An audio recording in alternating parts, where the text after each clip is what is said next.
Miss you Tamim মামা। আজ Mirpur home of ক্রিকেটে দেখা যায় তামিম ইকবালের এক খুদে ভক্তকে।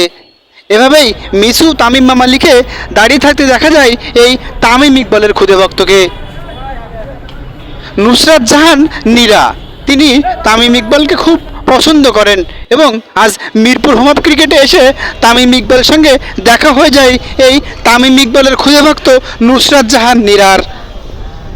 পরে আবু হায়দার রনির সঙ্গেও সেলফি তুলেন এই ক্রিকেটের খুদে ভক্ত নুসরাত জাহান নীরা। জাতীয় দলের তারকা ক্রিকেটার তামিম ইকবাল খান, মুস্তাফিজুর রহমান ও আবু হায়দার রনির সঙ্গে ছবি তুলে দারুণ উচ্ছ্বসিত এই ক্রিকেট খুদে ভক্ত। মায়ের হাত ধরে প্রতিনিয়ত মিরপুর আসেন নুসরাত জাহান নীরা। ক্রিকেটকে তিনি মনে প্রাণে ধারণ করেন এই বাংলাদেশি খুদে ভক্ত।